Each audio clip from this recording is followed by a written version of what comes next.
पर यह नवरात्रे में जो शिव महापुराण की कथा शुरू हो रही है, नवरात्रे में जो शिव महापुराण की कथा को हम श्रवण करने के लिए बैठे हैं, इसमें हमारा एक संशय और मिटना चाहिए कि चैत्र नवरात्रे में, शरदीय नवरात्रे में, आषाढ़ी नवरात्रे में, पौष नवरात्रे में हम शंकर की, हम जगत जननी जगदम्बा की जब स्थापना करते हैं, या हम नूतन घर का प्रवेश करते हैं, या गणेश जी की स्थापना करते हैं, या कोई दुकान को प्रवेश करते हैं, या कोई शुभ कार्य करने के लिए अग्रण्य होते हैं, तो हम कलश की स्थापना क्यों करते हैं? आज शिव महापुराण में शुरुआत में अपन शिव और पार्वती की यही संवाद को लेकर चलते हैं।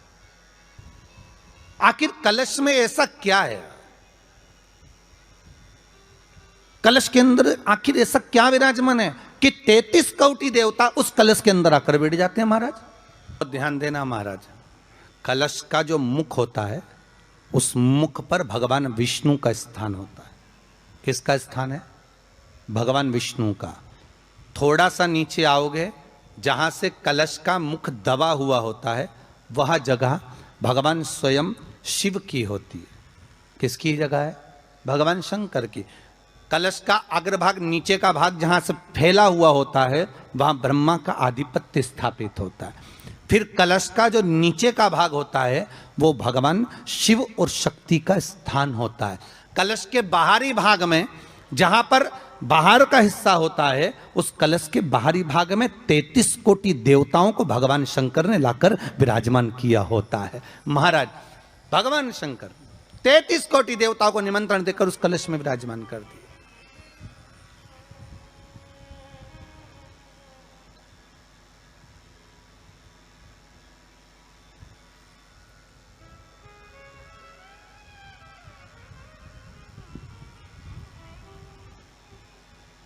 कितना सुंदर लिखा है देवी भागवत के अंदर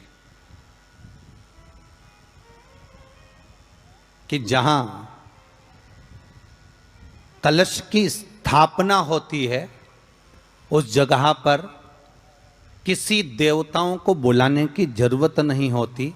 33 कोटि देवता उस जगह पर स्वतः विराजमान हो जाते हैं। स्वयं 33 कोटि देवता स्वयं वहां विराजमान। और कितनी महत्वता कलश की महाराज।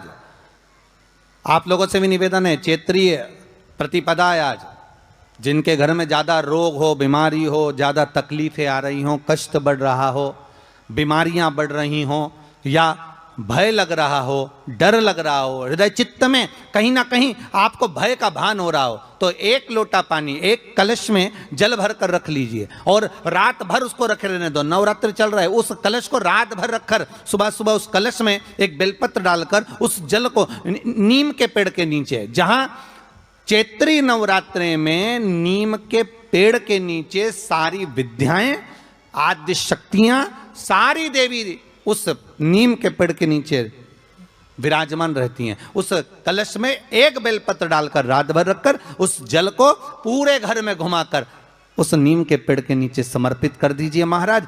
घर में भय लगना बंद हो जाएगा, कोई बड़ी बीमारी आपको घेरेगी नहीं, और उस बीमारी से, उस रोग से आप मुक्त रहेंगे। उस बीमारी से, उस रोग से आप मुक्त पाएंगे, वो बीमारी आपको घेर नहीं पाएगी। कलश का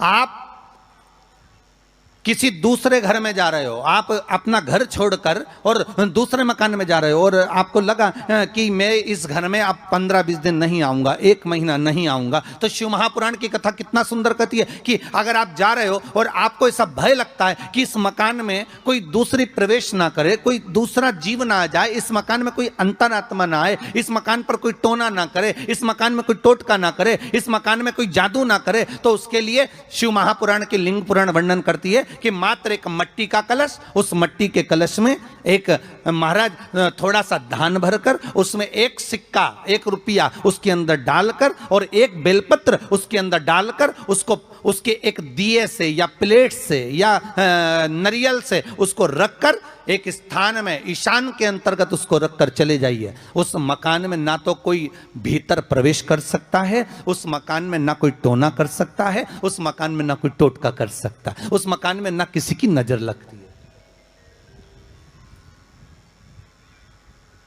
और वो पात्र कोई दूसरा नहीं होना, वो पात्र होना चाहिए मट्टी का कलश।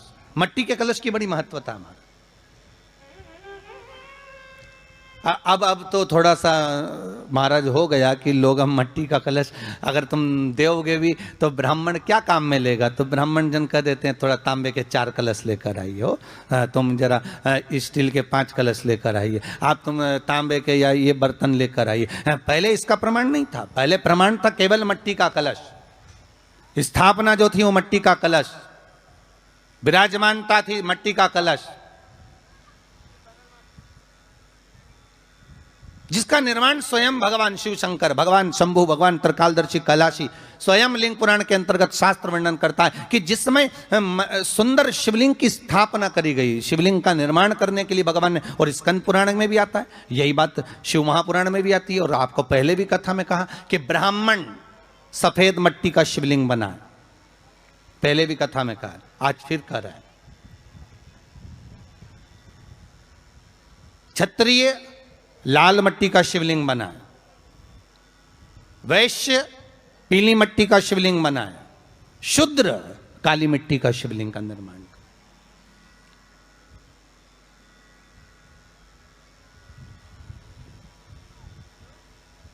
काली मट्टी का शिवलिंग का निर्माण कर।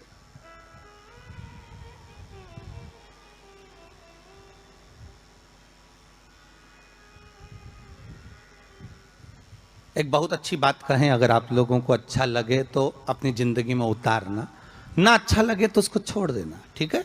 जितने लोग भी कथा सुन रहे हो बहुत ध्यान देना। ये जो पानी पीने का जो मटका होता है ना, जिसको हमारे यहाँ कलश कहा जाता है, हंडा कहा जाता है, जिसको हमारे यहाँ परिंडा कहा जाता है, मटका कहा जाता है, तो पहले जो मटका चलता था वो लाल कलर का चलता था, ठीक है। उस पर कलाकृति करते थे लोग, उस पर डिजाइन करते थे। आपके यहाँ भी होगा, जितने लोग कथा सुन रहे हो ना, आपके यहाँ भी मटका होगा, लाल कलर का चलता था। अभी अभी जो मटका चल रहा है ना, उसका कलर चेंज कर दिया गया। कौन सा कलर का हो गया? वो काले कलर का बेचने लगे। तो वो बेचने वाला क्या कहता है कि साहब ये सफेद, ये लाल जो मटका है ना, इस मटके से मजबूत अगर कोई मटका है तो वो काला है। बोलो सही है कि गलत है? अरे बोलो तो सही है ना। आप कभी जाओगे बाजार तो कह देगा, कुमार भी कह देगा, ये जो मटका है ना लाल वाला, इस लाल वाले मटके से मजबूत ये काला वाला मटका है, ये काला मटका है। और महाराज इससे पानी ज्यादा ठंडा ये कर देगा। पर शिव महापुराण की कथा, लिंग पुराण की कथा कहती है, और अगर आपने बैसाख मास की कथा को श्रवण कराओ, बैसाख की एक कथा होती है, उसको अगर आपने श्रवण करा तो उसमें वर्णन आता है कि घर के अंदर जहां पर आप पानी पीते हो, जिस स्थान पर अन्नपूर्णा निवास करती है, जिस स्थान पर अन्नपूर्णा का वासा होता है, रसोई घर में जहां पर भोजन बनता है, उस स्थान पर काला मटका नहीं रखा जाता। काला हंडा, काला मटका उस स्थान पर नहीं रखते। पर आज फैशन के हिसाब से, अरे साहब वो ये मटका थोड़ा कम ठंडा पानी देगा तो ये मटका ज्यादा ठंडा पानी देगा, तो उसको काले मटके को रखें। पर हमारा शास्त्र कहता है काला मटका लोग रखते कहाँ थे?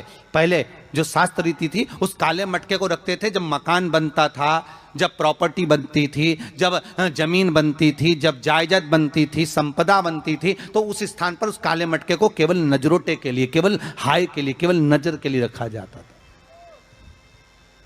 उसको लोग लेना पसंद नहीं करते।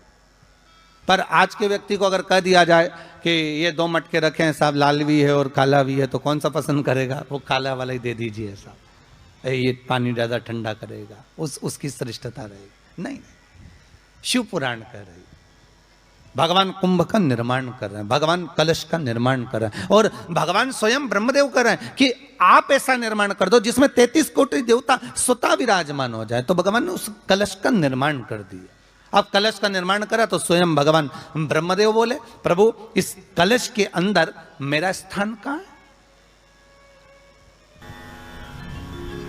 अब देखिए कई लोग कहते हैं प्रश्न करने वाले पीछे नहीं हटते महाराज, बहुत प्रश्न करते हैं और प्रश्न कर कर पूछते हैं, गुरुजी ये कलश के ऊपर आम के पत्ते क्यों लगते हैं? उसका उत्तर है, ध्यान दीजिए। प्रश्न बहुत है तो उसके उत्तर भी बहुत है, बस उसको समझने वाला चाहिए। और आप लोगों को तो आज बहुत बहुत भगवान ने कृपा करी है, जो आप पहले दिन ही कलश स्थापना होती और पहले दिन ही आपको ये ज्ञान हो जाए कि बच्चे पूछें कि कलश क्यों रखा जाता है, कलश के ऊपर आम के पत्ते क्यों लगाए जाते हैं, कलश के ऊपर नारियल क्यों रखा जाता है, कलश के ऊपर 9 बार मोली क्यों बांधी जाती है, मोली मतलब लच्छा नाड़ा 9 बार क्यों लपेटा जाता है नारियल के ऊपर, कलश के ऊपर जब रखते हैं।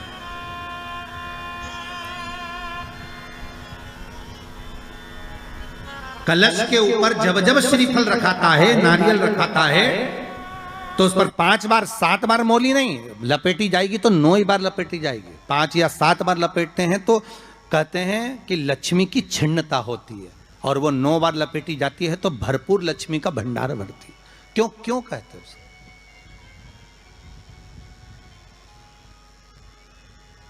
महाराज आम के पल्लव, तो मैं केवल आपसे इतना सा निवेदन करना चाहती हूँ, आपसे केवल इतना कहना चाहती हूँ कि प्रभु मेरे मन का संशय मिटा दीजिए, और जो आम का वृक्ष मेरे पति के साथ जलकर भस्म हुआ है उसकी विनती को आप स्वीकार कर लीजिए, आप उसके लिए भी कुछ कृपा कर दीजिए।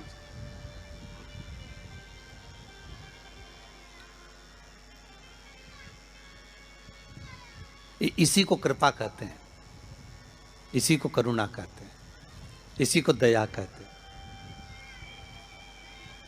भगवान बोले अब आप आई हो रति, ठीक है, मांगो क्या चाहिए, बस इतनी कृपा कर दीजिए कि आम के वृक्ष का भी उद्धार कर दो।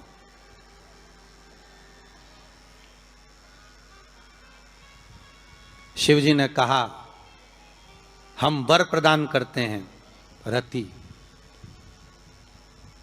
जहां शिव और शक्ति है, जहां 33 कोटि देवता इस कलश के अंदर विराजमान होंगे, उस जगह पर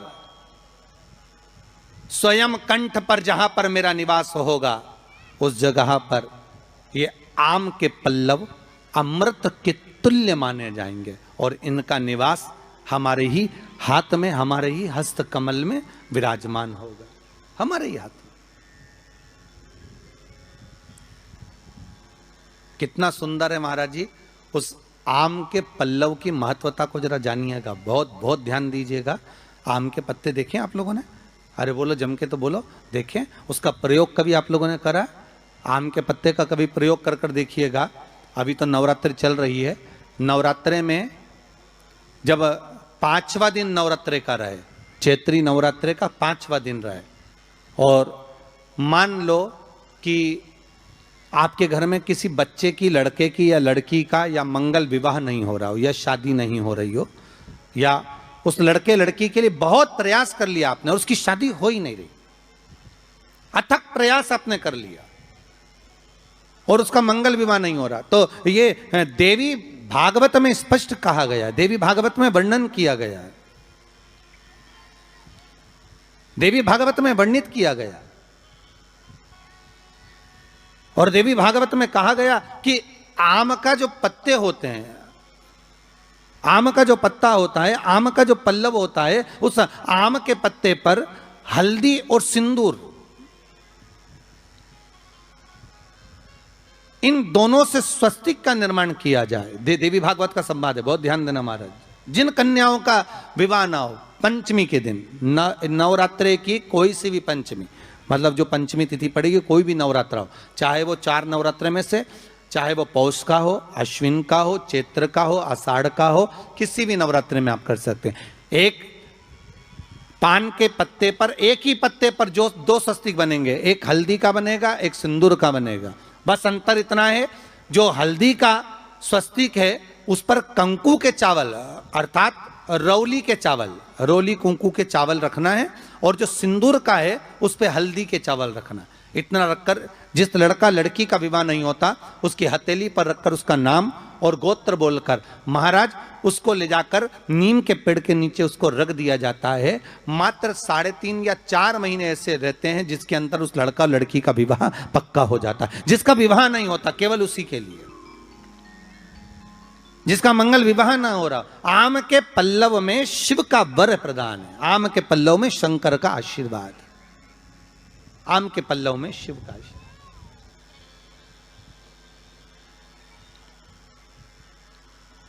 भगवान भूत भावन भूतेश्वर मेरे शिव, मेरे करुणा सागर, मेरे शंकर, मेरे त्रिकालदर्शी, मेरे कैलाशी, मेरे भोलेनाथ स्वतः कह रहे हैं, हरिरति तुम रोती क्यों है, तुम्हारे रोने का कारण क्या है? प्रभु मेरे पति के साथ ये आम का पेड़ भी जलकर भस्म हुआ, आम का पेड़। भागवत जी किस किसने सुनी है? हाथ उठाओ जरा, जिन जिन ने भागवत जी सुनी है। आप लोगों ने सुनी है भागवत? रखिए हाथ। अगर आप लोगों ने भागवत सुनी होगी तो उसमें वर्णन आता है, तक्षक नाग डसने के लिए जब जा रहा था, तब ब्राह्मण देवता जो जहर उतारना जानते थे, उनको लेकर राजा परीक्षित के पुत्रों ने अपने दूतों को भेजा था लाने के लिए कि एक ब्राह्मण ऐसे हैं कि वो तक्षक नाग का जहर उतार सकते हैं, वो तक्षक नाग के जहर को समाप्त कर सकते हैं, तो आप उनको लेकर आओ। और वो तक्षक नाग का जहर उतारने वाले उस ब्राह्मण को लेकर जा रहे थे, तो सर्प ने विचार करा, तक्षक नाग ने कि बताओ ये तो गजब का काम कर रहा, अगर ये ब्राह्मण पहुंच गया तो ये ब्राह्मण तो सर्प का जहर उतार देगा। तो सांप तक्षक नाग को ये चिंता लग गई कि मेरे को ही डसना है और मेरे ही जहर ये उतार देगा, और डसने भी एक ही बार है और मरना चाहिए परीक्षित, परीक्षित को श्राप लगा है, अब करूं तो करूं क्या? तो सर्प ने विचार करा कि मैं एक रूप रख कर जाता हूं और इस ब्राह्मण की परीक्षा लेता हूं।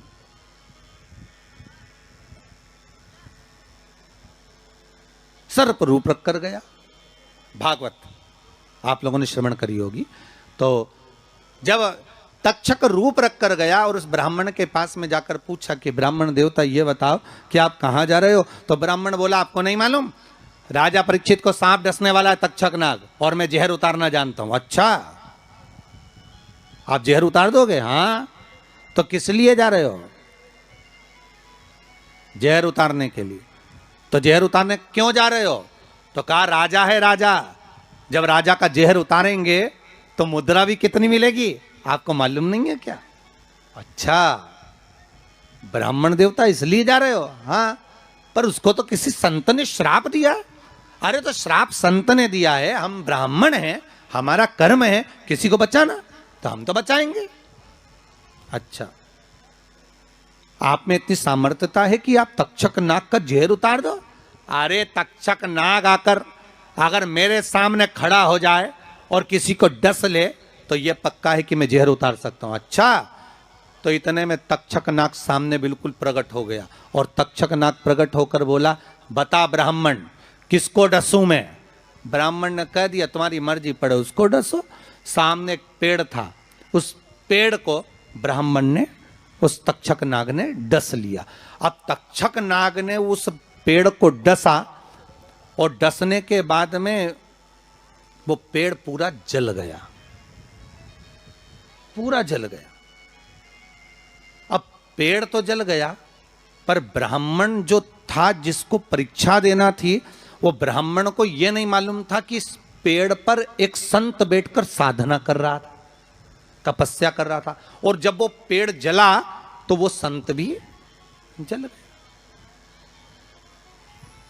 संत भी जल गया। अब जब संत जल गया,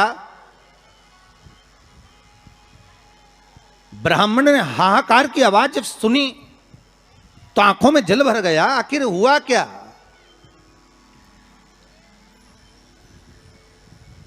ये संत जल कैसे गया? तो कहा इसके जलने का कारण केवल इतना है कि अब आप जीवित करो, इस पेड़ को हरा भरा करो, इस पेड़ को हरा भरा कर दीजिए।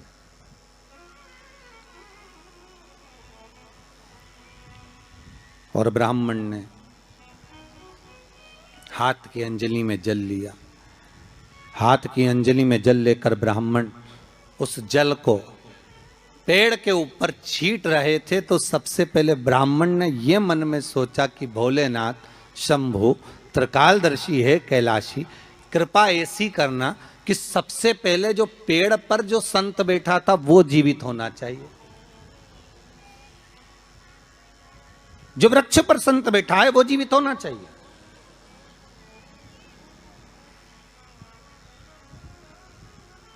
हाथ का जल ब्राह्मण ने जैसे ही छोड़ा, छोड़ते से ही पेड़ भी हरा भरा हो गया और उसके ऊपर जो संत बैठे थे वो भी जीवित हो गए। जीवित हो गए तो तक्षक नाग को ये लगा कि इसने एक जले हुए पेड़ को जीवित कर दिया, वापिस हरा भरा कर दिया, और इसने ऊपर बैठे हुए संत को वापिस जीवित कर दिया। तो ये पक्का है कि मतलब ये तक्षक नाग का जहर, मतलब मेरा जहर राजा परीक्षित को उतार सकता है। तो तक्षक नाग ने अपनी बात को पलटा और पलट कर कहा, महाराज जी हाथ जोड़कर निवेदन करता हूं, जितना राजा परीक्षित के पुत्र आपको धन देंगे उससे 1000 गुना धन मैं आपको देता हूं। ब्राह्मण ने कहा ठीक है, अगर दक्षिणा से बड़ी दक्षिणा हमको एक ही जगह पर मिल रही है तो फिर हमें जाने की जरूरत क्या। ब्राह्मण ने दक्षिणा ली, वापिस मुड़ गया, वापिस मुड़ गया।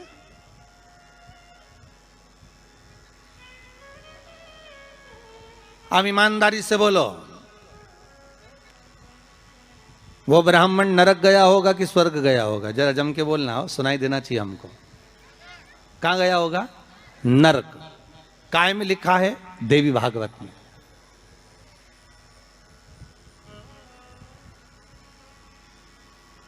उसका कारण क्या था? शिव महापुराण की कथा कहती है जैसे एक नाव चलाने वाला व्यक्ति नाव लेकर जा रहा है और उसमें बहुत सारे यात्री बैठे हैं, बहुत सारे यात्री, और नाव डोलने लगी, आंधी चलने लगी, तूफान चलने लगा, हवा आने लगी, लहरें उठने लगी और नाव डूबने लगी। तो जो नाव में बैठा हुआ नाव चला रहा था वो कूद गया और कूद कर बाहर निकल गया, और निकलकर सारे के सारे जितने नाव में बैठे थे वो सब जलने लगे।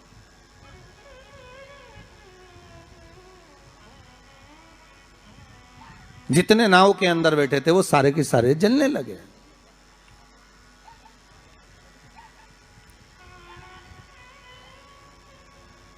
जब वो सारे के सारे पानी में डूबने लगे और पानी में नाव में जाकर सबकी सब जब डूब रहे हैं, सब मर गए। सारे के सारे जो नाव में बैठे थे, जो तैरना जानते थे वो बाहर निकल गए, बाकी के सब डूब गए। नाव चलाने वाला जब उसके प्राण छूटे तो उसको एक नरक नहीं मिला, कम से कम 94 नरकों में वो नाव चलाने वाला गिरा। शिव महापुराण की कथा कहती। तो उस नाव चलाने वाले ने भगवान से पूछा कि मुझे इतने सारे नरक क्यों दे रहे हो? मैंने तो लोगों को गंगा से पार उतारा, मैंने तो रोज गंगा का जल पिया, मैंने तो रोज गंगा का स्मरण किया, मैं तो रोज भगवान का दर्शन करता था, मैं रोज गंगा से पार उतरता था, दुनिया के लोगों को मैं पार उतारने का काम करता था। तो भगवान ने कहा गलती केवल तुमने एक कर दी, तुमने अपने प्राण बचाए। अगर तुम 2 लोगों के भी प्राण बचाते बचाते मर जाते तो तुमको बैकुंठ मिल जाता, पर खुद के प्राण बचाए और दूसरों को मरने दिया, इसलिए तुमको नरक मिला, इसलिए तुम्हें नरक प्राप्त हुआ। शिव महापुराण की कथा कहती है जिस पर दुनिया को विश्वास होता है, दुनिया को जिस पर विश्वास है, जिससे आज कोरोना महामारी के चलते हुए, इस कोरोना महामारी को देखते हुए, इस वायरस को देखते हुए दुनिया का विश्वास डॉक्टर पर टिका हुआ है। औषधि देने वाले, दवाई देने वाले उन डॉक्टरों पर दुनिया का विश्वास टिका हुआ है। तो डॉक्टर का क्या फर्ज है? जैसे नाव चलाने वाले का फर्ज है कि बचाते बचाते भगवान करे भले तुम्हारे प्राण छूट जाते तो तुम्हें स्वर्ग मिल जाता। युद्ध के मैदान में सैनिक युद्ध करते करते मर जाता तो उसको वीरगति प्राप्त हो जाती, पर खुद के प्राण बचाने के चक्कर में आप दुनिया को धकेल दो, ये श्रेष्ठता नहीं।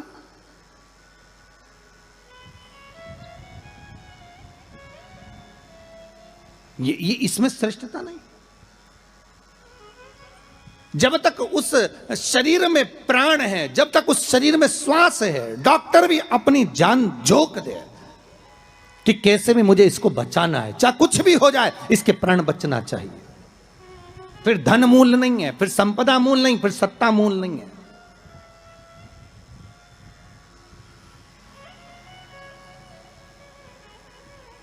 वो नाव चलाने वाले को 94 नरक भोगना पड़े।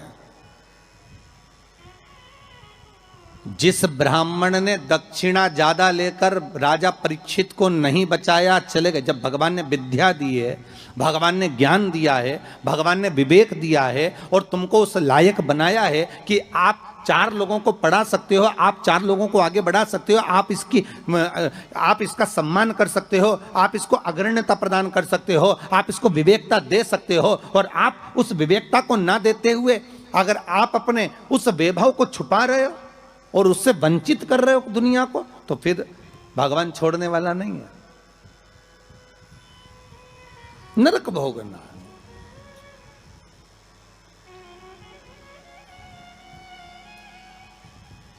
पर पांडेतारा वालों, आप लोगों ने बिल्कुल सही उत्तर दिया कि उसने दक्षिणा ज्यादा ले ली और वापस निकल गया, तो अपने मुख से कह दिया कि वो नरक गया। कितनी, इसी को कहते गंगा तट के श्रोता।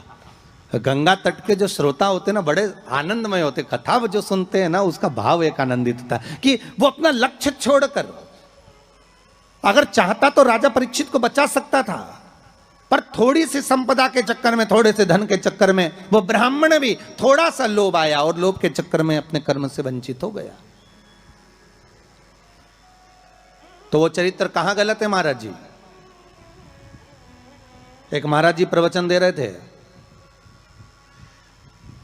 उस प्रवचन में एक गांव का व्यक्ति कथा सुनने बैठा था और खड़े होकर पूछ लिया, महाराज जी पाप के बाप का नाम क्या है?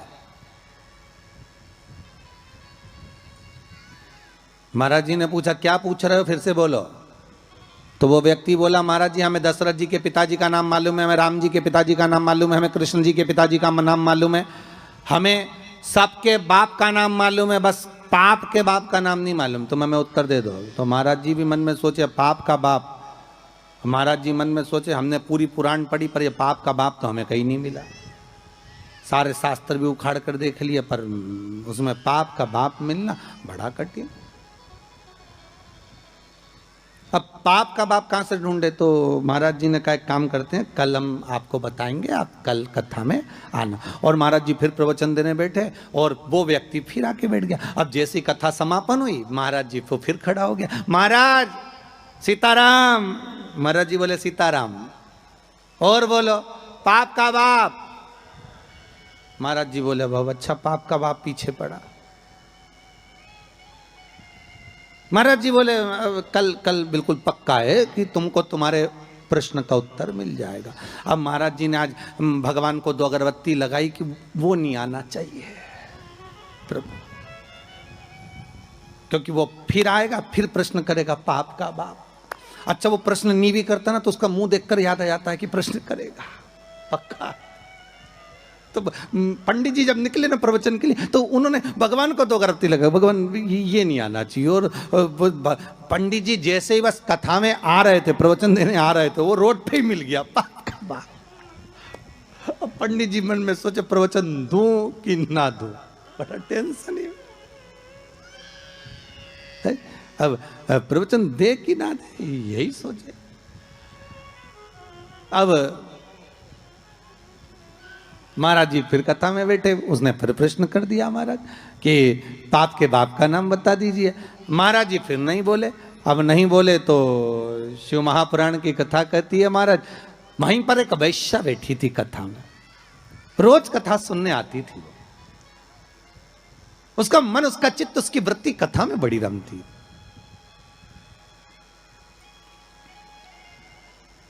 जिसके मन में शिव महापुराण की कथा समा गई ना, तो वो प्रयास करता है कि कुछ भी कर कर जहां कथा हो रही है ना, भले 40 किलोमीटर है, 50 किलोमीटर है, 100 किलोमीटर है, पर एक बार तो मैं चली जाऊं। जिसके मन में शंकर आ गया ना, तो वो छोड़ नहीं सकता। वो प्रयास करेगा कि मैं कैसे भी पहुंच जाऊं, बस कथा में एक बार मेरी हाजिरी लग जाए, शंकर सुन ले बस एक बार शिव महापुराण की कथा, उस पंडाल में चली जाऊं जिस पंडाल में मुझे बेलपत्र का आनंद मिल जाए, बस उस पंडाल में मुझे पहुंचना। अब वैश्या का नियम था, वो कथा कभी नहीं छोड़ती थी और वो भी कथा में जाकर बैठ गई और कथा में रोज सुने वो पाप के बाप का चक्कर और महाराज जी बस प्रवचन करें अक्षतम केशवम राम नारायणम। जैसे महाराज जी अक्षतम केशवम करें सब बैठे रहे, वही खड़ा हो जाए। अब महाराज जी भी मन में सोचे अब क्या करें, तो महाराज जी डबल से कह रहे हैं अक्षतम कैसवम राम नारायणम कृष्ण दामोदर वासुदेवम हरे। तो वो महाराज जी हाथ हिलाएं कि अभी भी पाप का बाप नहीं मिला, पर वो तो वही बस खड़ा।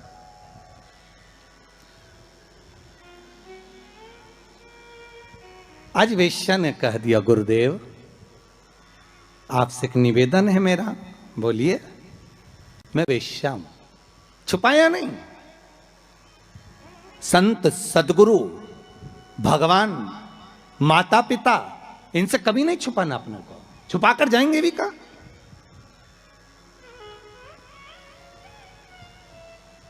अगर माता पिता से कुछ छुपा लेंगे, संतों से सदगुरु से अगर छुपा लेंगे तो जाएंगे कहां भगवान से छुपा कर। बिल्कुल पीछे जाकर बैठ जाती हूं एकांत में, पर मेरा कुछ मन है आपसे कहने का, आप सुनेंगे हमारी बात। संत बोले क्यों नहीं सुनेंगे, हम तो संत हैं, बोलो क्या बात है।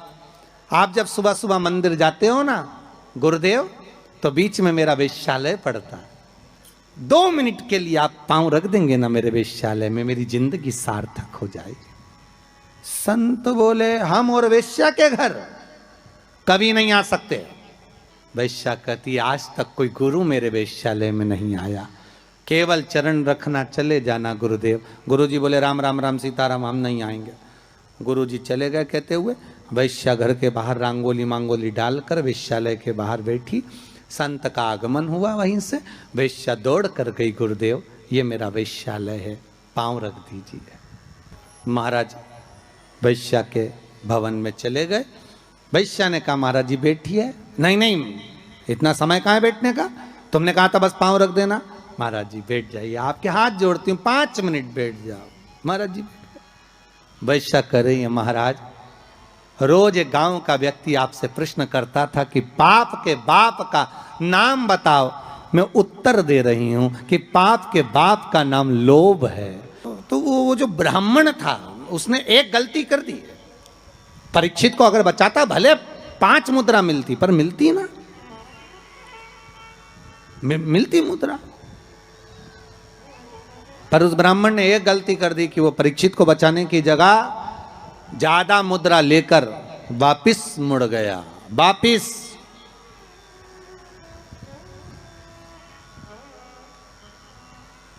जहां से ब्राह्मण वापिस मुड़ा था, आज भी अगर आप सुखताल जाएं, जहां सुखदेव जी महाराज ने राजा परीक्षित को कथा सुनाई थी, तक्षकनाग जहां आया था इस ब्राह्मण की परीक्षा लेने के लिए, और ब्राह्मण जहां से वापिस मुड़ा उस गांव का नाम है मोड़ना। आज भी उस गांव का नाम मोड़ना, वहां से मुड़ गया था वापिस ब्राह्मण, वापिस चला गया।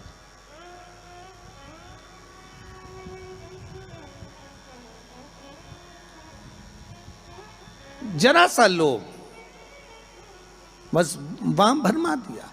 शिव महापुराण की कथा कहती है आम के पल्लव में जो छुपा था कामदेव, जब भस्म हुए वो आम के पल्लव ने मां रति से प्रार्थना करी और रति ने उस आम के पल्लव का उद्धार कर दिया। संसार सागर में अगर हमारा जन्म हुआ है, मनुष्य की अगर देह मिली है, मानव का जी शरीर मिला है, मानव की अगर योनि मिली है, 84 लाख योनियों में सर्वश्रेष्ठ है मानव का शरीर, जिसको पाने के लिए देवता भी तरसते हैं। हाथ जोड़कर देवता भी भगवान से कहते हैं हमें मनुष्य बनना, हमें मानव बनना। देवताओं को भी ये योनि नहीं प्राप्त होती। क्यों? क्योंकि बैकुंठ का भोग केवल भोग है, केवल भोग। अगर मरने के बाद बैकुंठ चले भी जाओगे तो वहां चांदी की थाली में, सोने की थाली में भोजन मिलेगा, डनलप का गद्दा मिलेगा, एसी का रूम मिलेगा, बढ़िया खाने के लिए सब कुछ मिलेगा, आराम से फ्रिज कूलर वॉशिंग मशीन सब मिलेगा। एसी में आप आराम से सो, डनलप के गद्दे पर सो। पर बैकुंठ में केवल भोग भोगने की वस्तुएं मिलेंगी, पर बैकुंठ में भगवान का भजन मिलेगा क्या? जम के बोलिए, नहीं मिलेगा। बैकुंठ में गंगा का स्नान मिलेगा क्या? नहीं मिलेगा। बैकुंठ में शिव महापुराण की कथा मिलेगी क्या? नहीं मिलेगी। बैकुंठ में दान करने का मौका मिलेगा क्या? नहीं मिलेगा। बैकुंठ में भजन करने का मौका मिलेगा? नहीं मिलेगा। बैकुंठ में ना तो भजन मिलेगा, ना कीर्तन मिलेगा, ना नाम जाप मिलेगा, ना गंगा का स्नान मिलेगा। बैकुंठ में ना तीर्थ मिलेगा। बैकुंठ में अगर मिलेगा तो एक एसी का रूम मिलेगा, डनलप का गद्दा मिलेगा, सोने की थाली में भोजन मिलेगा, 2-4 दासियां तुम्हारा पंखा झेलेगी, पांव दबाने वाले मिलेंगे, इससे ज्यादा कुछ नहीं मिलेगा। बैकुंठ में लोग कहते हैं भगवान विष्णु मिलेंगे क्या? तो भगवान विष्णु से किसी ने पूछा तुम बैकुंठ में रहते हो? भगवान विष्णु कहने लगे मुझे तो फुर्सत ही नहीं, जहां कथा होती मैं तो वहां चले जाता। जब बैकुंठ अधिपति कथा सुनने के लिए पितरों के धाम में जाते हैं, कथा सुनने के लिए पांडतारा आ जाते हैं, कथा सुनने के लिए गंगा के घाट चले जाते हैं, तो भगवान कह रहे हैं बैकुंठ में फिर मनुष्य क्यों चाहता है बैकुंठ जाने के लिए? लक्ष्मी जी से पूछा तुम रहती हो क्या बैकुंठ में? लक्ष्मी जी बोली मैं जहां नारायण मां में, मैं क्या करूं बैकुंठ में? तो फिर बैकुंठ में क्या है? तो लक्ष्मी जी बोली 3 स्टार होटल, 5 स्टार होटल, आराम से रहो, खाओ पियो, मौज करो, और जब तुम्हारा पुण्य खत्म हो जाए, जैसे ही पुण्य खत्म वैसे धक्का मार के फेंक दिया। जैसे जब तक जेब में पैसा है तो होटल के अच्छे से अच्छे रूम में, खूब कुंभ के मेले में होटल बुक करो, खूब इलाहाबाद में, प्रयागराज में खूब प्रेम से रहो, और जब जेब में पैसा खत्म तो होटल वाला भी कहेगा निकलो, बाहर निकलो। तो होटल वाले से क्योंकि हमने 1 महीने का पैसा दिया था, 2 दिन तो ज्यादा रह जाने दे, 2 दिन क्या 24 घंटा ज्यादा नहीं रहने देगा। पैसा खत्म तो निकल कर बाहर जाओ, पैसा हो जमा करो, फिर रूम में रहो। उसी तरह बैकुंठ में जितना पुण्य है उसके बल पे रह लो, जैसे ही पुण्य समाप्त, चलो पांडे तारा वापिस पहुंच जाओ प्रतापगढ़। फिर कहोगे तुम जानते नहीं हो, हमने सियोर वाला महाराज के मुंह से शिव महापुराण की कथा सुनी तो बहुत बड़ा पुण्य कमाया। तो भगवान विष्णु बोले पुण्य तो कमाया पर खत्म भी तो हो गया, वापिस जा नीचे बैटरी चार्ज करके आ, वापिस जा, फिर कथा सुन। बड़ी मुश्किल से मिलता है ये मनुष्य का, मिलेगा बैकुंठ चाहोगे तो मिल जाएगा, पर भोग करने के लिए मिलेगा। उसमें केवल आप भगवत भजन नहीं कर सकते, आप उसमें दान नहीं कर सकते। बैकुंठ में कोई तुम्हारे सामने हाथ फैलाकर भिक्षा मांगने नहीं आएगा। कोई बैकुंठ में तुमसे ये नहीं कहेगा कि तुम गौ माता के लिए दान दो, या तुमसे ये नहीं कहेगा कि वृद्धाश्रम के लिए दान दो, या तुमसे कोई ये नहीं कहेगा कि मंदिर निर्माण के लिए दान दो। बैकुंठ में तो तुम केवल भोग भोगोगे, और उस केवल पर भोगोगे जो तुमने दान करा, जो पुण्य करा, जो सत्कर्म करा। केवल एक मनुष्य की देह मिली है जिसमें हम दान भी करते हैं, हम भजन भी करते हैं, हम पुण्य भी करते हैं, हम सत्कर्म भी करते हैं, हम नाम जाप भी करते हैं। यह केवल एक मनुष्य की देह है, केवल एक मानव का शरीर।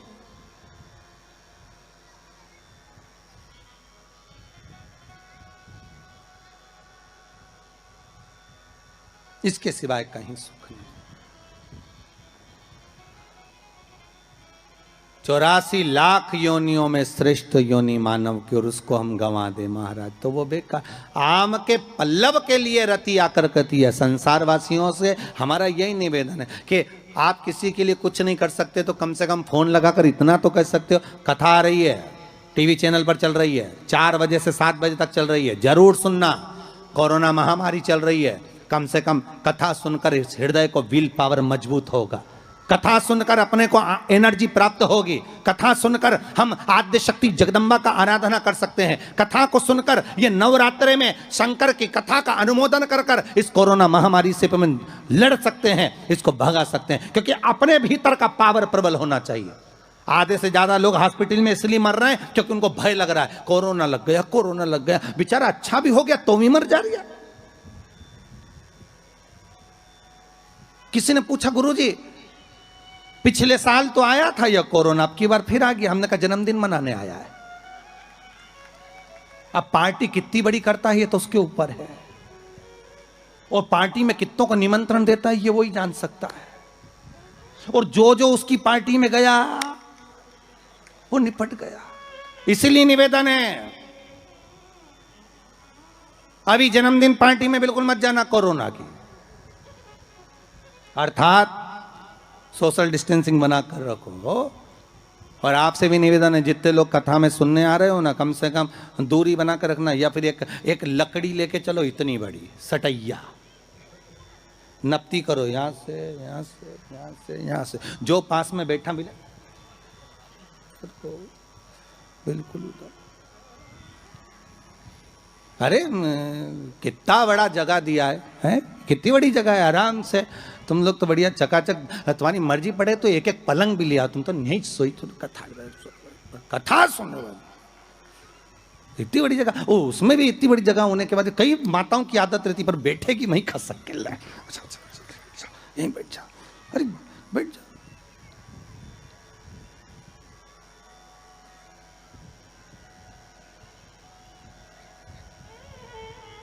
सुनो कथा। शिव महापुराण की कथा कहती है,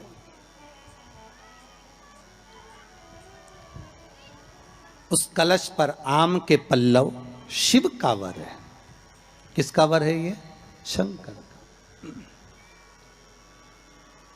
11 आम के जो पत्ते जिस डाली में लगे होते हैं, वो डाली कोमल सी डाली, 11 टुकड़े महाराज एक कच्चे सूत से लपेटकर 11 बार उसका भाग, जब उसको लपेट लोगे इस तरह से इकट्ठा करके, आगे का जो भाग है 11 बार कच्चा सूत लपेटने के बाद जो भाग पीछे का आगे का कोई भी हो, उसको शहद में डुबाकर शिव जी को समर्पित कर दो। किस जगह पर रखना है?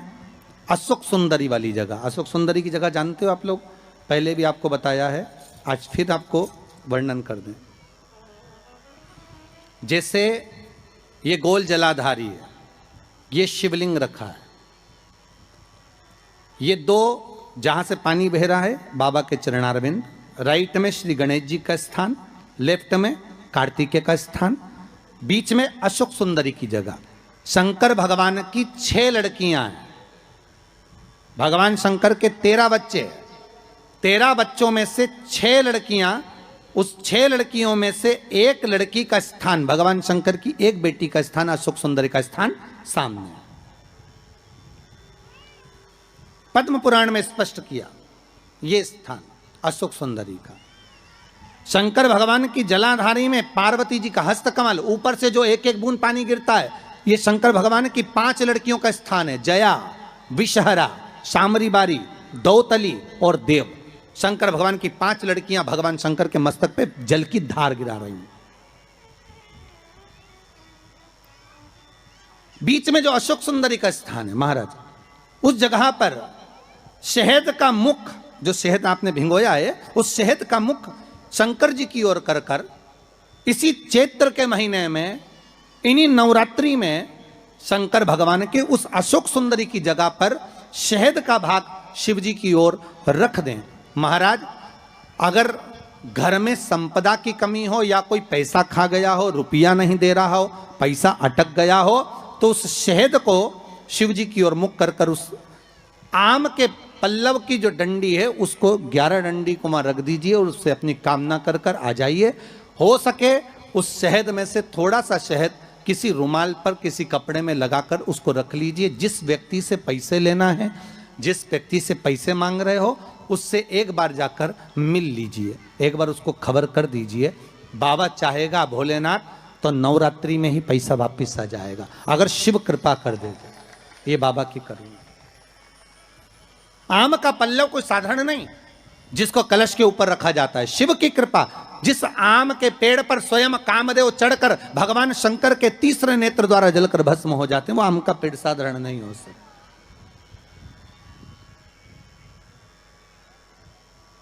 सहज नहीं है। और वैसे भी शिव शिव है महाराज। भोलेनाथ से निराला यहाँ कोई नहीं, भोलेनाथ से निराला यहाँ कोई नहीं, भोलेनाथ से निराला यहाँ कोई नहीं, भोलेनाथ से निराला यहाँ कोई नहीं। कोई नहीं रे यहाँ कोई नहीं, कोई नहीं रे यहाँ कोई नहीं। ओ कोई नहीं रे यहाँ कोई नहीं, कोई नहीं रे यहाँ कोई नहीं। भोलेनाथ से निराला यहाँ कोई नहीं, भोलेनाथ से निराला यहाँ कोई नहीं। आओ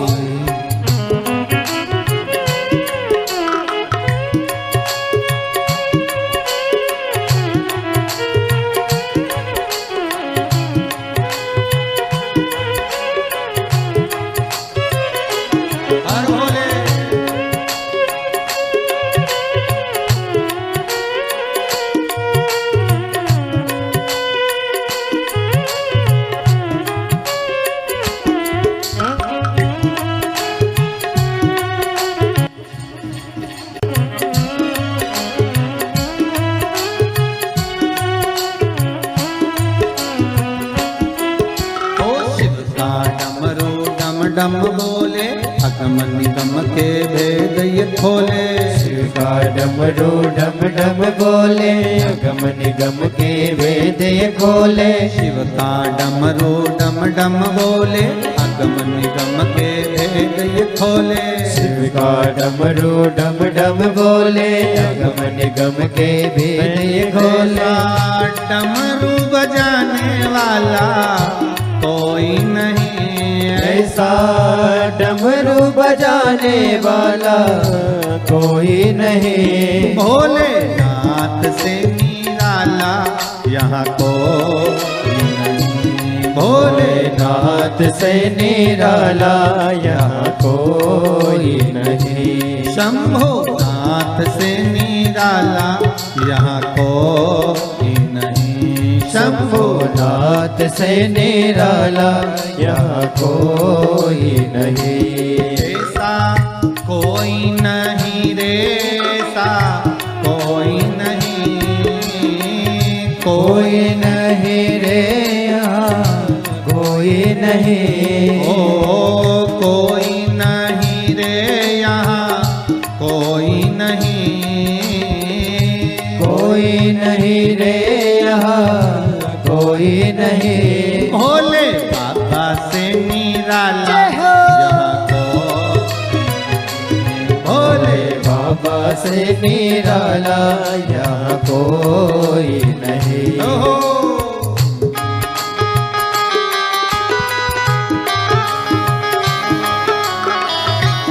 हर भोले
जब कर्मठ बदले पाप चमकते अगले पिछले। काया जब जब करवट बदले पाप चमकते अगले पिछले। काया जब जब कर्मठ बदले पाप चमकते जब जब करवट बदले पाप चमकते अगले पिछले। ऐसा जोग जगाने वाला कोई नहीं, ऐसा जोग जगाने वाला कोई नहीं, ऐसा जोग जगाने वाला कोई नहीं, ऐसा जोग जगाने वाला कोई नहीं। भोलानाथ से निराला कोई नहीं, भोलेनाथ से निराला यहाँ कोई नहीं। ओ कोई नहीं रे यहाँ कोई नहीं, कोई नहीं रे यहाँ कोई नहीं। कोई नहीं रे यहाँ कोई नहीं, कोई नहीं रे यहाँ कोई नहीं। भोले बाबा से निराला यहाँ कोई नहीं, बाबा से निराला यहाँ कोई नहीं। भोलानाथ से निराला यहाँ कोई नहीं, भोलेनाथ से निराला यहाँ कोई नहीं। हर हर महादेव है। आवाज नहीं आई, जरा दमदारी से बोलो। दोनों हाथ उठाकर दीनबंधु दयालु दया कीजिए। जो दोनों हाथ उठाकर हर हर महादेव नहीं बोले उसको उठा लीजिए। हर हर, आप कितने बढ़िया बोले। अच्छा, आप भी हनुमान जैसे हो गए हो। जब तक आपको कोई जगाए नहीं तब तक तुम लंका जाओ नहीं। हालत तुम्हारी भी वैसी होता है। कभी कभी ऐसा भी होता है। एक व्यक्ति को एक तांगे वाला, उसके पास में सुबह सुबह एक व्यक्ति ने रात को कह दिया कि भाई हमको रेलवे स्टेशन छोड़ देना। हाँ, तुम्हारा तांगा लिया ना, तांगा वही घोड़ा गाड़ी लिया ना। हाँ, लिया ना।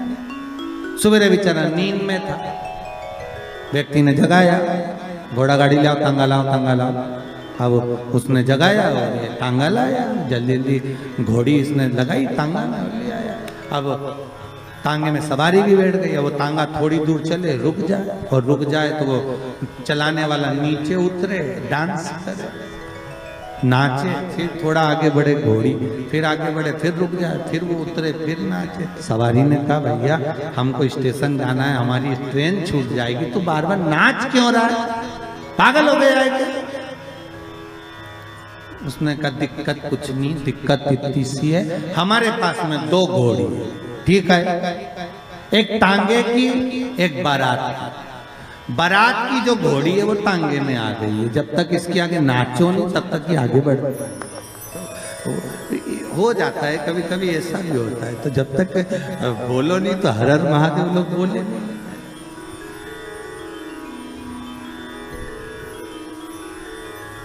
अब आम के पल्लव को बाबा ने विराजमान किया। अब आया है उसके ऊपर क्या रखते हो, श्रीफल, नारियल, ठीक है।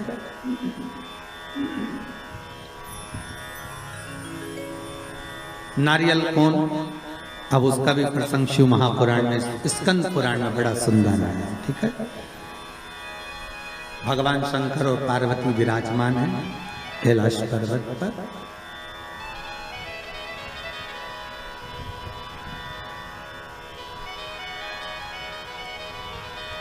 भगवान शिव के मन में बात आई। शंकर भगवान ने मां पार्वती जी से कहा,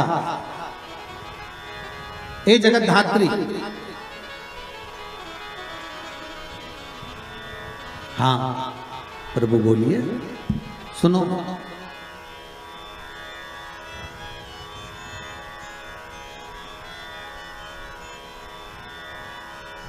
पार्वती जी का एक नाम है हेमलता। क्या नाम है? हेमलता। कई लोगों ने पूछा कि ये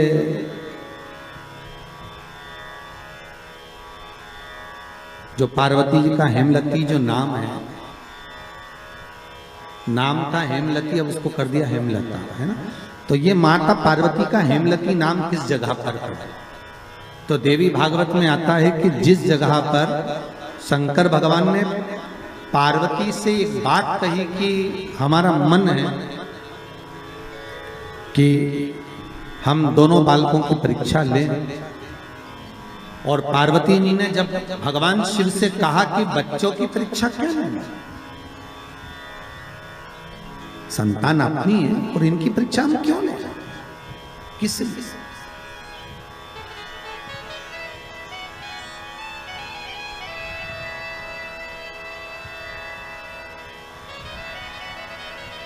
मां पार्वती का जो नाम है हेमलती, हेमलता, इसका कारण केवल इतना था कि ये अपने पति को भी ज्ञान दे देती थी। कई बार इन्होंने समझाया है शिव जी को कि आप ये ना करिए।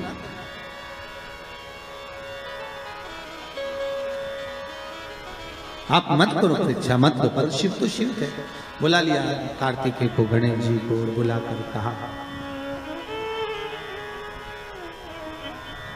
बुलाकर बोले, जो पृथ्वी की परिक्रमा पहले कर आएगा वो प्रथम गिनती में पूजा जाएगा, प्रथम भाग उसको पूज्य करते हैं, ठीक है, जाओ परिक्रमा कर आओ। अब गणेश जी महाराज बैठ गए चूहे पर, कार्तिकेय बैठ गए मोर पर। कार्तिकेय घर के बड़े थे, उनको ये बात भान में थी, उनको ये बात का ज्ञान था। तो कार्तिकेय जी ने कहा अगर माता पिता का कहना नहीं मानेंगे तो अच्छा नहीं लगेगा। तो कार्तिकेय जी तुरंत मोर पर चढ़कर और परिक्रमा करने निकल गए। अब गणेश जी तो चूहे को बुलाए, फिर चूहा भग गया, फिर पकड़ के लाए, फिर चूहा भग गया।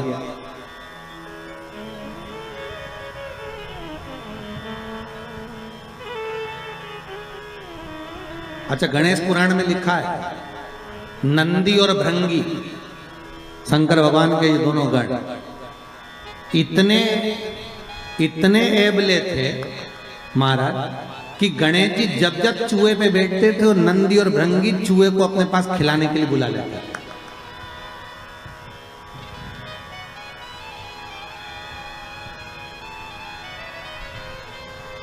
इनकी आदत थी दोनों की। अब जैसे ही परिक्रमा की बारी आई तो गणेश जी को, जैसे ही गणेश जी चूहे को बुलाए और नंदी भृंगी चूहे के सामने थोड़ा सा सामान डालते, चूहा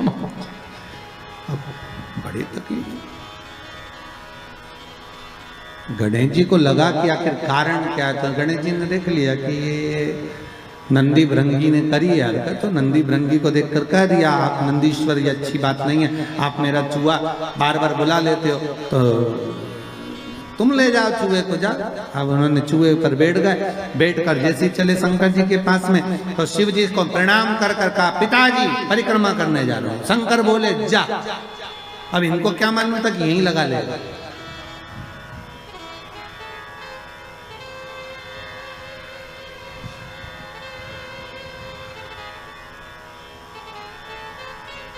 अब हमको क्या मालूम था कि यहीं लगा लेगा। होता है जैसे कि किसी एक दुबले पतले व्यक्ति को कहीं मालूम पड़े सेना में सम्मिलित कर दिया, उसको बहुत दुबला पतला,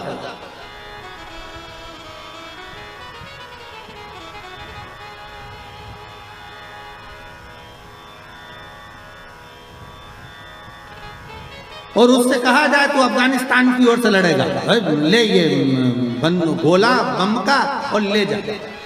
और उसने कहा मेरे में इतना जुनून है कि मैं पूरे देश को उड़ा दूंगा और अफगानिस्तान को जिता दूंगा। और मालूम पड़े उसको भेज दिया और इतना बड़ा बम देके भेजा, और मालूम पड़े जैसे ये बॉर्डर पे पहुंचा और तेजी से हवा चल गई तो घूम गया, मालूम पड़े वही उठाकर अफगानिस्तान पर फेंक दिया। अब जिस सेना से लड़ रहा था उसी सेना को निपटा दिया। अब सोचने में सब पड़ गए कि क्यों रे तुझे लड़ने के लिए वहां भेजा था, बम फेंकना था मां, तो क्या गलती मेरी थोड़ी ना, बम तो मैं वहीं के लिए लेकर गया था पर हवा गलत चल गई, उसने उड़ाकर मुंह इधर कर दिया तो बम इधर चल गया। गणेश जी से पूछा कि तुमको भेजा था कि तुम पृथ्वी की परिक्रमा करने जाओ, तो तुम ये क्या कर रहे हो? गणेश जी बोले पिताजी शांत रहिए और परिक्रमा लगाने दीजिए। और परिक्रमा लगाई गणेश जी महाराज ने, एक नहीं 3, और 3 परिक्रमा लगा के सामने खड़े हो गए। पिताजी वर दीजिए। पिताजी ने पूछा काय का वर? पृथ्वी की परिक्रमा करके आया। शंकर भगवान बोले बता मेरे आजू बाजू घूम लिया और क्या पृथ्वी की परिक्रमा करिए।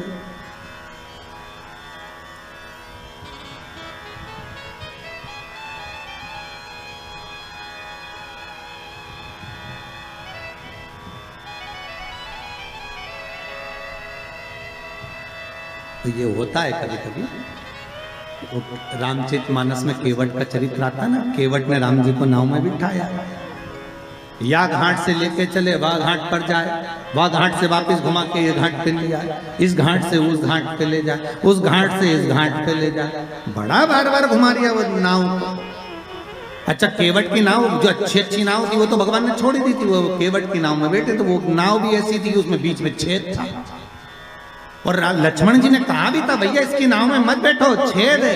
राम जी बोले कितना दयालु है बेचारा, कैसा सीधा साधा एकांत में बैठा, इसी की नाव में बैठूंगा मैं तो बस बैठूं। लक्ष्मण जी ने मना भी करा, और जैसे ही लक्ष्मण जी ऊपर चढ़े तो केवट ने अपना पिछोड़ा उतार के दे दिया, लो लक्ष्मण भैया। लक्ष्मण जी ने पूछा यह काय के लिए? कि नाव में छेद है, पानी भराएगा तुम भरते जाना निचोड़ते जाना। अब लक्ष्मण जी वो पानी को बार बार निचोड़ रहे बार, और वो नाव को घुमाते जा रही है यहाँ से वहां, बार बार इधर जाए उधर जाए उधर। तो इतने में सबसे ज्यादा गुस्सा किसको आना चाहिए बोलो? लक्ष्मण को आना चाहिए ना, कि बताओ हम तो निचोड़ निचोड़ के मर जाए। लक्ष्मण जी को जो क्रोध आया तो न राम जी को देखा, और राम जी लक्ष्मण जी की बात को जान गए। तो राम जी लक्ष्मण जी की बात को जानकर उन्होंने केवट से कहा, केवट जी प्रभु ये घाट से वो घाट से ये घाट 10 चक्कर लगा दिए, हम थक गए, पार क्यों नहीं उतारता? केवट बोला वाह प्रभु तुम 10 चक्कर में थक गए, हमें 84 के चक्कर में पड़ो, हम नहीं थके। राम जी बोले बहुत बेकार है, उससे मुंह मिलाना ही बेकार। राम जी नीचे बैठ गए। राम जी ने लक्ष्मण को इशारे में बोला तू बोल ले, और लक्ष्मण जी उठ के खड़े हो गए, धनुष को बाण लेकर रुक जा, अभी तेरे प्राणों को हरता हूं, अभी प्राणों को हरता हूं तेरे। क्या समझता है तू? परेशान कर रखा है, पार क्यों नहीं करता? इतने में केवट बोले ए भैया लक्ष्मण क्रोध तो दिखाना मत, और ये समझना मत कि हम तुम्हें पहचानते नहीं है, तुम पूर्व में शेषनाग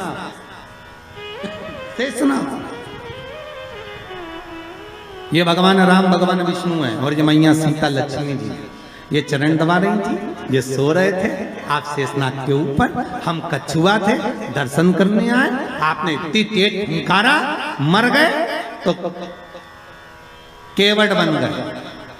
तुम्हारे फुनकार से मरे तो केवट बने, और अभी भी घाटे में नहीं जाएंगे।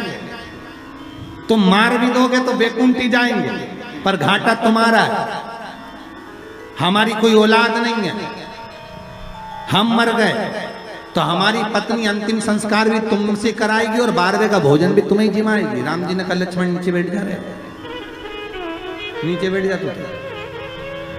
तब माता सीता ने कहा लक्ष्मण भैया केवट भैया पार उतारो, तब पार उतार। तो यहाँ कोई प्रसंग है, अब परिक्रमा लगा कर आकर खड़े होकर के आशीर्वाद दे दो। तो पूछा आशीर्वाद क्यों? तो कहा प्रभु हमने परिक्रमा करी, तो शंकर भगवान बोले आजू बाजू घूम लिया और क्या परिक्रमा कर,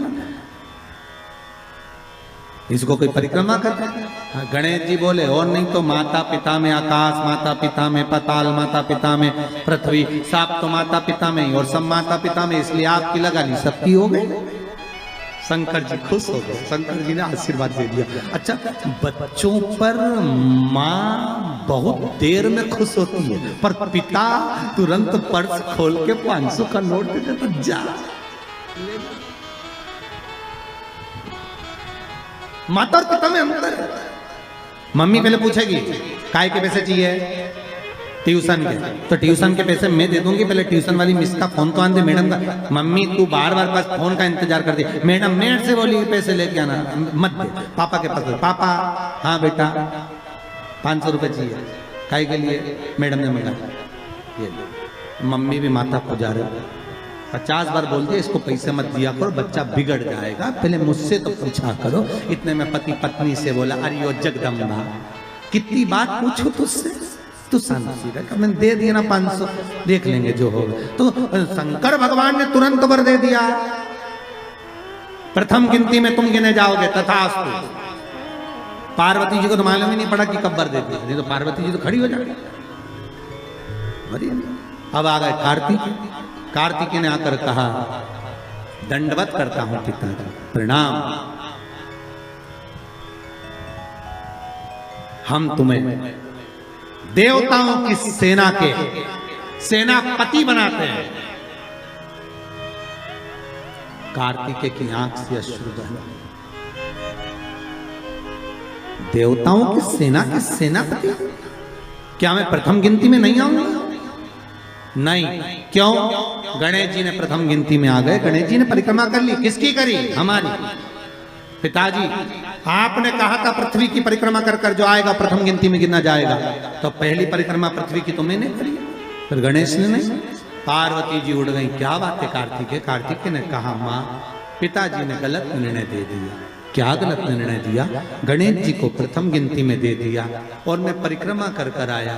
सारी बात मालूम पड़ गई कि गणेश जी ने चूहे पर बैठकर शंकर पार्वती की परिक्रमा करी, ये हुआ वो हुआ, सब मालूम पड़ गया। पार्वती मैया की आंख में से आंसू बहने लगा। पार्वती उठकर खड़ी होकर शंकर भगवान से बोली, प्रभु बहुत भोले हुआ, इसलिए आपका नाम भोला शंकर है। बहुत भोले। एक बेटे को भेज दिया पृथ्वी की परिक्रमा करना, और दूसरे बेटे ने आपकी परिक्रमा करी और आपने उसे वर प्रदान कर दी। इतने भोले।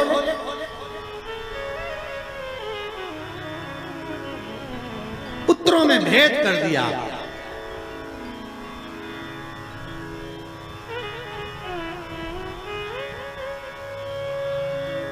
पिता भले कह देता है, बाप कह देता है मेरा बड़ा बेटा थोड़ा समझदार है, मेरा छोटा बेटा ऐसा है, मेरा मंझला बेटा ऐसा है, पिता कह देगा।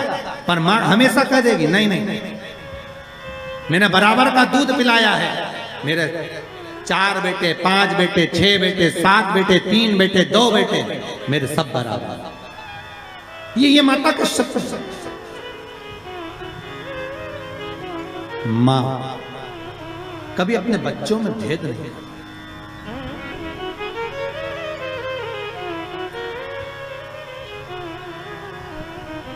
पूत कपूत सुने हैं परना, माता सुनी कुमाता।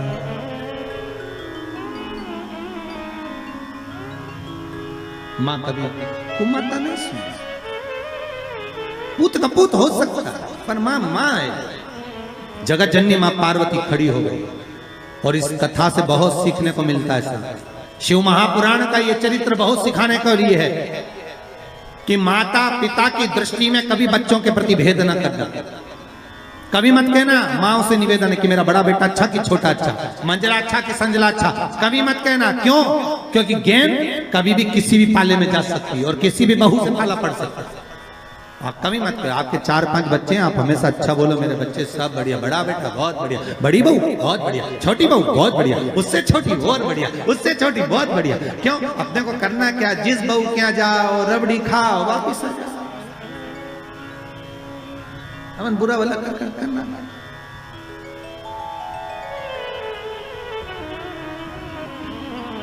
बहुत बढ़िया, क्या चलता।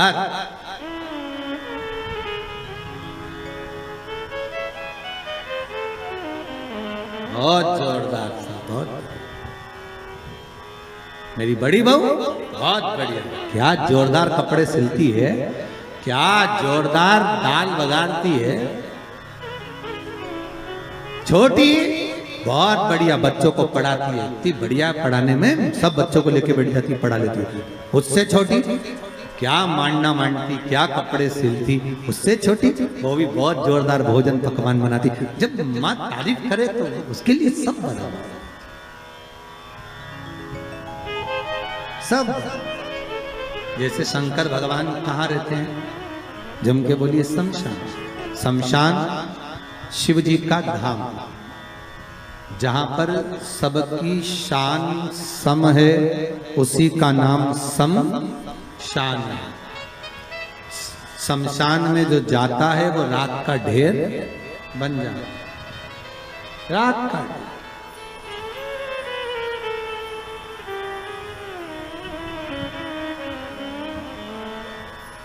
अच्छे से अच्छा पैसे वाला भी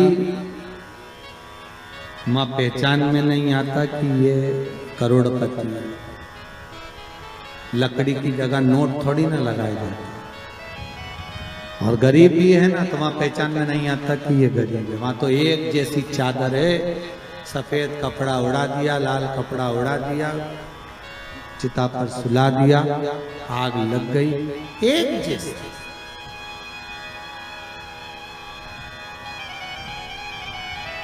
कपड़े में भले चमक ना हो, पर चेहरे की चमक बता देती है कि ये कौन है। फिर वही बात कहूंगा, क्रीम की चमक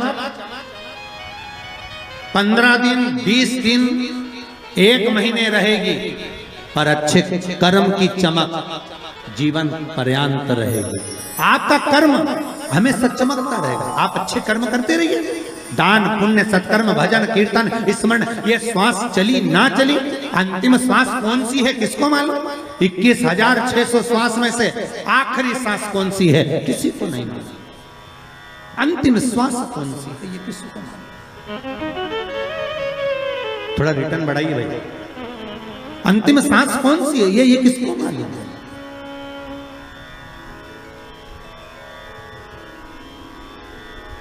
किसने देखी कि आखिरी श्वास कौन सी है हमारी?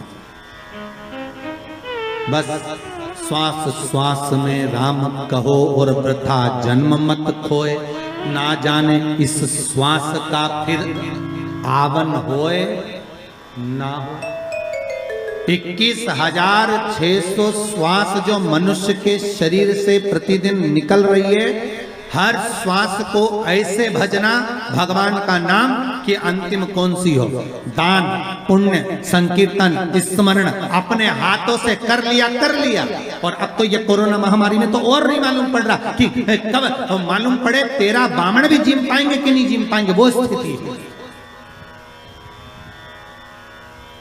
कई भक्तों के फोन आते हैं, गुरुजी वो कोरोना महामारी में वो शांत हो गए, अब हम ब्राह्मण कैसे जी में? वो आए को तैयार नहीं, ब्राह्मण आएंगे नहीं। हमने भी कहा मत बुलाओ, नहीं आएगा क्यों? क्योंकि उस महामारी में कौन आएगा तुम्हारे? क्या करें? दान पुण्य स्मरण तक नहीं हो पाएगा। क्या कर लिया हाथों से तो कर लिया, जीवन का फिर। पार्वती जी ने कहा ये आपने श्रेष्ठ नहीं किया। पार्वती जी बोली मुझे अच्छा नहीं लगा आपने निर्णय जो दिया। क्या चाहती हो पार्वती? पार्वती जी कहती हैं आज मुझे एक वर देना पड़ेगा। बोलिए क्या वर चाहिए? भोलेनाथ मुझे वर ये चाहिए कि आज के बाद आपकी कोई परिक्रमा ही ना हो। मुझे वर दे दो कि शंकर की परिक्रमा कभी नहीं होगी।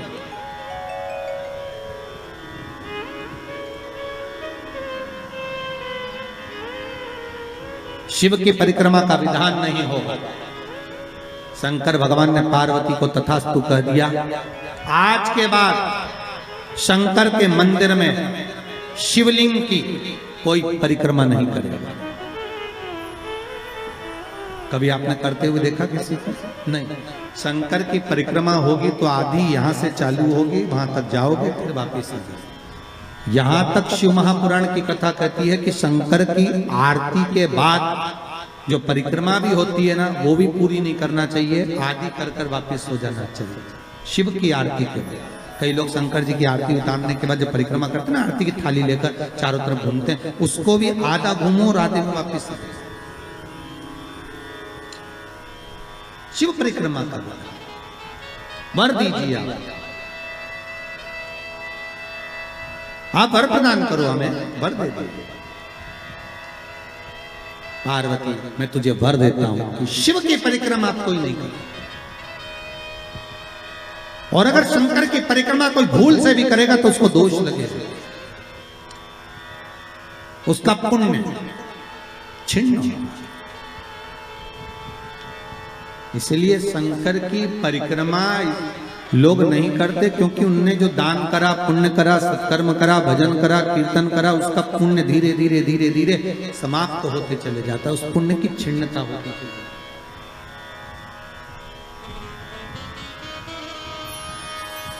नहीं, पार्वती जी बोले प्रभु हम एक मेरा निवेदन स्वीकार करेंगे, बोलो क्या बात है। पार्वती जी बोलती हैं आपने गणेश जी को प्रथम पद दिया है, तो इस कार्तिकेय को भी प्रथम पद प्रदान करिए। शिव जी बोले ये नहीं हो सकता, क्योंकि प्रथम पद एक ही होता है, प्रथम पद केवल एक होगा और वो एक पद मैंने प्रदान कर दिया। अब मैं दूसरा पद कैसे दे सकता, मैं दूसरा पद कैसे प्रदान कर सकता, मैं दूसरा पद कैसे दे सकता। पार्वती एक काम हो सकता, बोलिए प्रभु मैं कार्तिकेय को कुछ ऐसा बना देता हूं कि जहां पर गणेश प्रथम पद में रहेगा तो ये कार्तिकेय भी प्रथम पद में पूजा जाएगा। बना दीजिए। भगवान शंकर ने कार्तिकेय को श्रीफल का निर्माण कर दिया, स्कंद पुराण का क्या बनाया है, श्रीफल, नारियल। ये नारियल किसका प्रतिबिंब है, तो कहा ये कार्तिकेय जी का प्रतिबिंब है। किसका प्रतिबिंब है, कार्तिकेय जी का। तो गणेश जी की पूजन जो कलश के रूप में होती है, तो उसके ऊपर जो श्रीफल रखाता है वो स्कंद देव है, कार्तिकेय है। वो स्कंद देव, वो कार्तिकेय।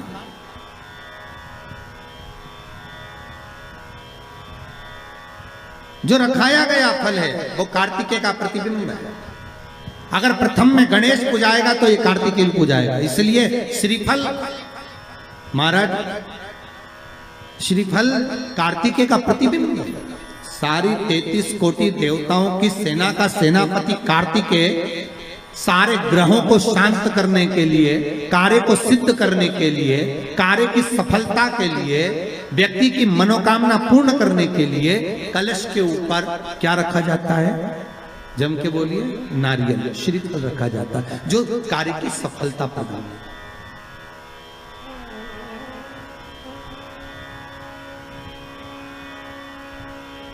सबसे पहली नवरात्रि का व्रत किसने किया, उत्तर दीजिए। सबसे पहला नवरात्रि का व्रत, नवरात्रि की उपासना सबसे पहले किसने करी थी, भगवान राम ने। अश्विन के नवरात्रि में भगवान राम ने 9 दिन तक कलश की स्थापना कर लंकाधिपति रावण को मारने के लिए मां जगत जननी की आराधना करी। भगवान राम ने मां जगत जननी की आराधना, मां जगदम्बा की आराधना।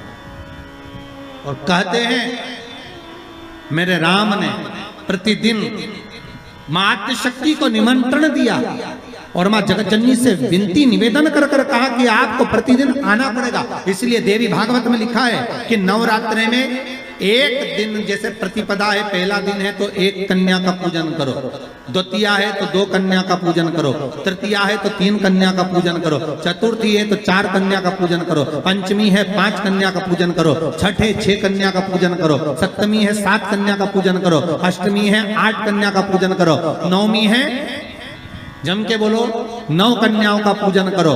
और अगर इस तरह से आप पूजन नहीं कर सकते नवरात्रि में, तो 9 कन्याओं का पूजन एक साथ या तो अष्टमी के दिन या नवमी के दिन कर दो, या मध्य में, बीच में भी आप कर सकते हो एक साथ। पर अगर आपकी कोई कामना है, आपकी कोई इच्छा है, मालूम पड़े, जैसे कई लोग कहते हैं कि हमारी इच्छा है, हमारी वो मकान नहीं बिक रहा, या हमारी वो जमीन नहीं खरीदी जा रही, या हमारी कोई कंपनी नहीं डल रही, या हमारे काम में ये अड़चन आ रही है, तो नवरात्रि में, 4 नवरात्रि में से किसी भी नवरात्रि में आप नियम बना लो कि एक कलश की स्थापना कर कर एक दिन में एक कन्या का पूजन कर कर उसको भोजन कराना, लाल वस्त्र देना, लाल चुनरी, दूसरे दिन में दो कन्याओं का पूजन कर लाल वस्त्र ओढ़ाना, लाल चुनरी देना, तीसरे दिन में 3, चौथे दिन में 4, पांचवें दिन में 5, ऐसे 7-9 दिन तक एक एक कन्याओं के क्रम को बढ़ाते बढ़ाते बढ़ाते बढ़ाते आप उस पूजन का विधान प्रबल कर सकते। आज किसी का फोन था सुबह, तो कोई कह रहे थे कि हमें गुरुजी से बात कराओ, तो समीर जी ने बताया कि फोन आया था और वो बोल रहे थे कि हमें नवरात्रि में अगर मान लो कोई साधना करना हो तो कौन सी साधना करना चाहिए, हम किसकी आराधना करें, हम 9 दिन तक किसकी साधना करें। तो अगर बन सके तो देवी भागवत में सबसे सुंदर साधना यही है कि हम एक दिन में एक कन्या के चरण धोकर पूजन कर कर उस कन्या को भोजन कराकर उसका स्मरण करें। हाँ, ये जरूर है अभी कोरोना महामारी चल रही है तो इस नवरात्रि में भले ना करें, पर आगे की नवरात्रि में जब नवरात्रि अच्छे रहें, कोरोना से मुक्त रहें, तब आप किसी कन्या को एक दिन में 1, 2 दिन में 2, 3 दिन में 3, 4 दिन में 4, 5 दिन में 5, ऐसे नवरात्रि 4 बार जो नवरात्रि आती, किसी भी नवरात्रि में आप स्मरण कर उसका फल मिलेगा।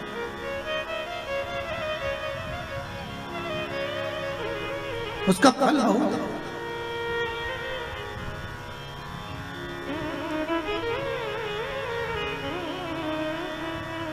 जैसे बेलपत्री का किया गया दान छिन्न नहीं माना गया। किस चीज का दान? जम के बोलिए जरा। बेलपत्री। बेलपत्री का किया गया दान छिन्न दान नहीं है, समाप्ति नहीं होती। बेलपत्री अगर आपने कोई आपसे कहा जी तुम्हारे यहाँ बेलपत्री लगी है, जरा 8-10 दे दोगी क्या? बिल्कुल। और उससे कहो बेलपत्र तू मत तोड़, हम तोड़ कर देते, और अपने हाथ से बेलपत्र निकाल कर उसको दो दान। ये छिन्न दान नहीं है, ये समाप्त नहीं होता। ये बेलपत्र का दान अविरल दान बढ़ता है।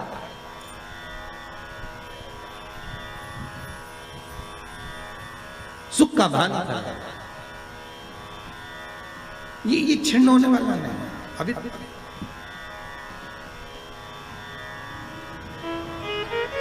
हम जजमानों को भी कई बार कहते हैं कि आप लोग तो बड़े धनभागी हो।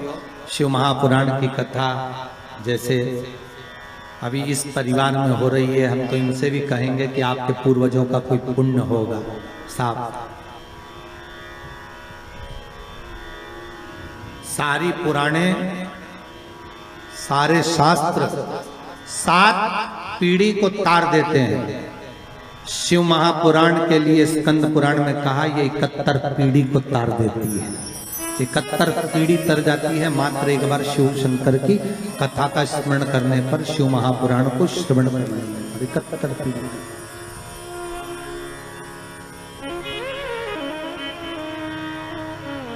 उज्जैनी में कभी आप लोग जाएं उज्जैन तो ऋण मुक्तेश्वर महादेव के मंदिर की दीवार पर लिखा हुआ है कि 71 पीढ़ी को तारने वाली होती है शिव महापुराण की। वो तो बघेल परिवार का ना जाने कौन सा पुण्य प्रबल हुआ होगा साहब। हम तो कहते हैं इनके माता पिता के भी पुण्य और माता पिता के भी माता पिता के पुण्य, दादा परदादा के पुण्य की गुल्लक भराई होगी, तब जाकर इन माता पिता के पुत्र और पुत्र वधू, बहू और बेटे इस शिव महापुराण की कथा को करवा रहे हैं। भगवान की कहीं कृपा हुई तब जाकर ये कथा हो रही। ये भगवान की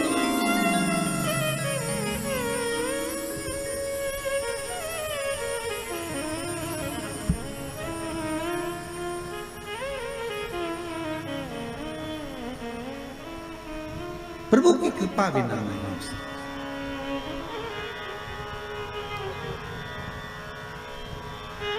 करुणा सागर करुणा करा है तो प्राप्त हो।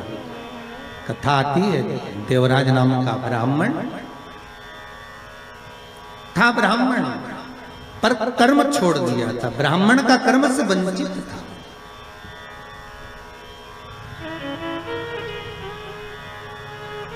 चोरी का धन लेकर आता, शरीर में ताप पड़ गया, शिव मंदिर के अंदर प्रवेश कर गया। बहुत ठंड सी लगी, मंदिर में दुबक कर बैठ गए।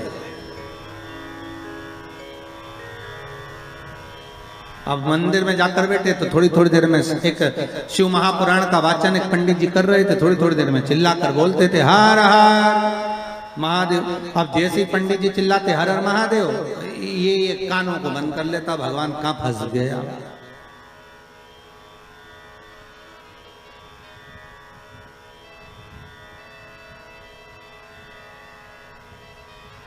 अच्छा, कोई शिव महापुराण की कथा भी पुराण की कथा ही है। शंकर की कथा में जितने भी आते हैं सब गणों से कम थोड़ी ना। शंकर वाचने, शिव पुराण को वाचने वाले भी शिव, और शंकर के साथ रहने वाले भी गण ही हैं, और जितने श्रोता वो भी शंकर ही हैं, तो सब शिव का ही तो स्वरूप है। अब इनको साधना, फिर कथा रस तत्व को श्रवण करना,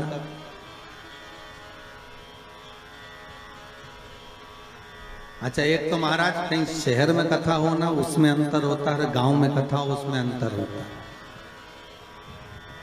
और गांव में भी कथा हो तो गांव के अंदर भी गांव,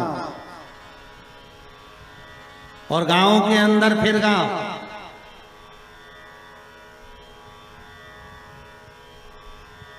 और फिर वो पांडे तारा, और उसके अंदर फिर कथा, वो भी शंकर की। अच्छा, जितने लोग आ रहे होंगे ना तुम लोग बाहर से गाड़ियां ले लेके तुम सोच तो रहे होगे कहाँ कथा। अच्छा, पहले रानीगंज पहुंचो, रानीगंज से फिर पांडे तारा पहुंचो, फिर पांडे तारा पहुंच के कथा ढूंढो, हो कहाँ रही। तुम किसी को मत ढूंढो, तुम तो बघेल को पकड़ इनको कथा हो ढूंढो।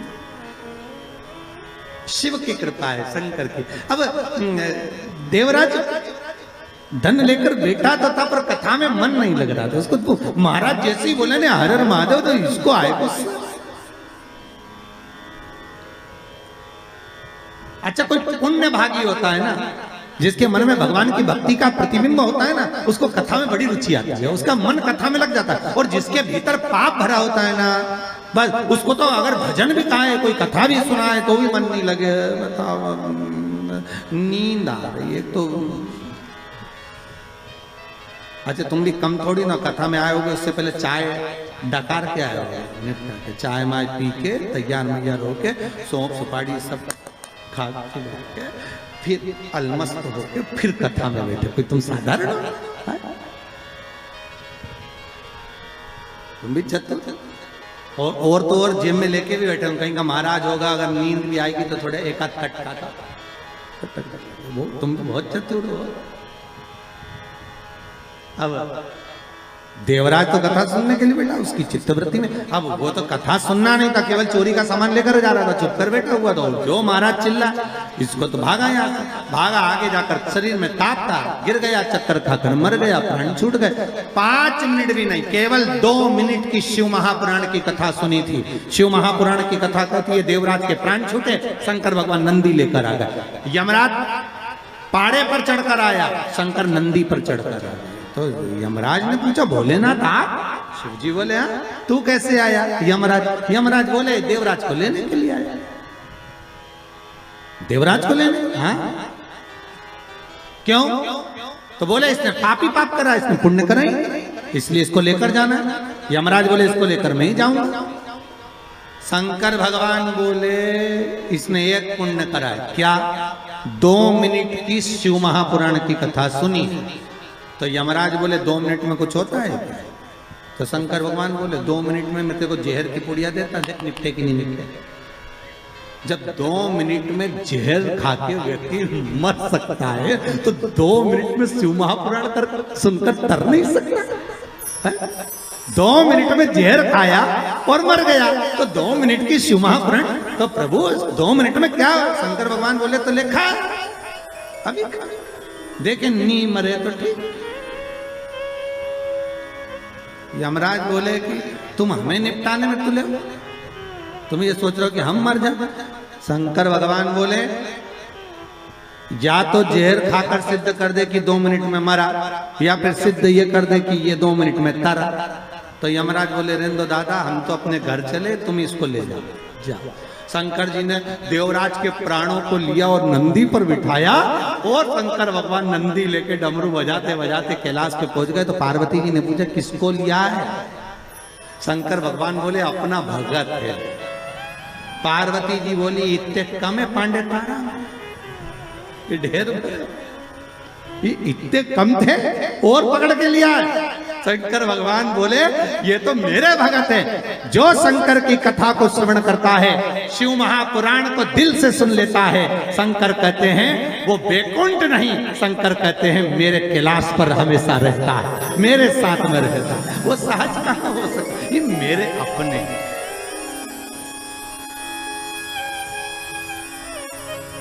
पार्वती जी बोली अपने रहने की तो जगह नहीं, गुफा के अंदर तो अपन रह रहे, और पकड़ के लिया इसको। शंकर भगवान बोले पार्वती थोड़ा आंदो आंदो। पार्वती जी बोली सबको आंदो और अपन बाहर जान दो। शिव जी बोले पार्वती यही तो आनंद है, यही सुख।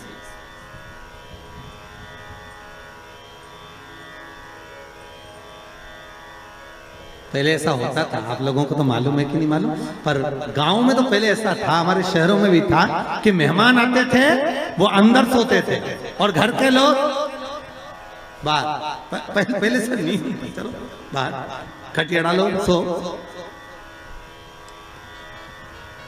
देवराज समय आया, आगे वर्णन आया। महाराज शिव महापुराण की कथा कहती है, एक बिंदुक नाम का ब्राह्मण, वो भी अपने कर्म से वंचित था। महाराज वो भी अपने कर्म से, इसकी पत्नी का नाम था चंचुला देवी, और चंचुला देवी जो पति के प्राण पानी में डूबने से चले गए, बिंदु चंचुला शंकर की कथा सुनकर उसने भी अपने प्राणों को त्याग दिया।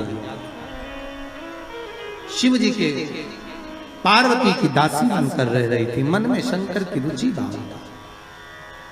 पार्वती जी ने पूछ लिया तुम मौन क्यों? मुझे कथा सुना।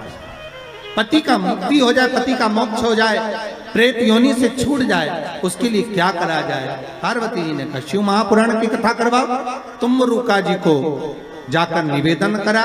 तुम रुका जी ने शिव महापुराण की कथा का रसास्वादन कराया। आपको फिर निवेदन करूंगा, ये तुमरु का नाम कोई साधारण नहीं। फिर कहूंगा जिस नारी का गर्भ ना ठेरता हो, सफेद आंकड़े की जड़ लाकर शंकर भगवान पर से 21 बार घुमाकर रजस्वला धर्म के 7वें दिन उस जड़ को शिव मंदिर में लाल धागे में बांध लो कमर में, और महाराज बाबा भोलेनाथ जी से विनय करो, बाबा चाहेगा तो 3-4 महीने में गर्भ ठेर ही जाएगा। शिव की कृपा से तुम रुका जी का नाम लेकर सफेद आंकड़े की जड़ को जो बांध लेता है उसका गर्भ ठेर भगवान शिव। तुमरु का नाम कोई साधारण नहीं है, कई कई रोगों को मिटाने वाला नाम है तुमरुका जी का। कल की कथा में सुनेंगे कि नवरात्रि के तृतीय दिन तुमरुका जी के नाम से चावल कहाँ छोड़ना चाहिए और उसका क्या फल है, कल कथा में स्मरण करेंगे। तुमरुका शंकर और पार्वती स्वतः बने हैं, ईश्वर जी और गोरा जी, और कथा सुनने के लिए गणगौर बनकर भगवान जा रहे हैं भाव भक्ति से। स्वयं तुमरुका जी ने जब कहा कि कथा का रसास्वादन, कथा का रस कौन श्रवण कराए, तुमरुका जी ने कहा कथा तो मैं सुना दूंगा, पर कोई जोड़ा चाहिए शिव महापुराण की पूजन के लिए। तो शिव पार्वती स्वयं जोड़े बनकर सामने आए हैं, ईश्वर जी गोरा जी बनकर। यही ईश्वर जी गोरा जी का स्मरण रहा। शंकर और पार्वती स्वयं शिव पार्वती ईश्वर महाराज शिव महापुराण की कथा कर रही है। अभी जो ये इधर के जो 16 दिन जाते हैं, 16 दिन तक शंकर और पार्वती ने श्रृंगार किया है, इसलिए नारी के 16 श्रृंगार हुए और पुरुष के भाव में 16 संस्कार है। 16 दिन तक भगवान शंकर पार्वती सुंदर रूप को धारण करते हैं, आनंद स्थापित करते हैं और ईश्वर जी गोरा जी बनकर शिव महापुराण के यजमान बनकर कथा का रसास्वादन करते हैं। इसी भाव से आज की कथा को यहाँ विराम की ओर लेते हुए सुंदर आनंद से आरती का क्रम धारण करेंगे। सभी श्रोता भाई बहन जो भी शिव महापुराण की कथा को टीवी चैनल के माध्यम से, फेसबुक यूट्यूब के माध्यम से श्रवण कर रहे हैं, सभी को नूतन वर्ष की, इस नए वर्ष की बहुत बहुत बधाई हो। आपके जीवन में ये आनंद संवत्सर एक नया आनंद लेकर आए और आपके जीवन को सुखमय बनाए। हर हर महादेव, हर हर महादेव, हर हर महादेव, हर। जय शिव ओंकारा, बोले हर शिव ओंकारा।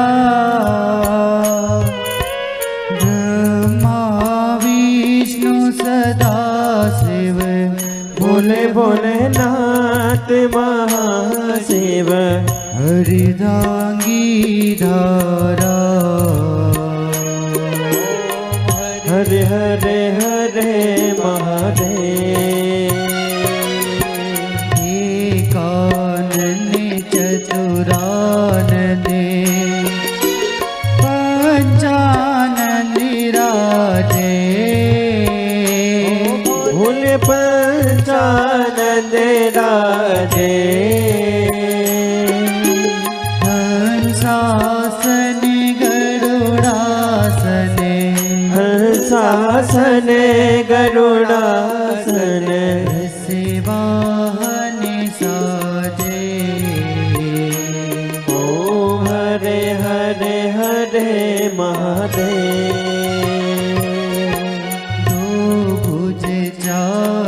चतुरी भुजे, 10 भुजे अति सोहे। भोले 10 भुजे अति सोहे। तीनों रूप निरखता, भोले जी को रूप निरखता। त्रिभुवन जन मोहे।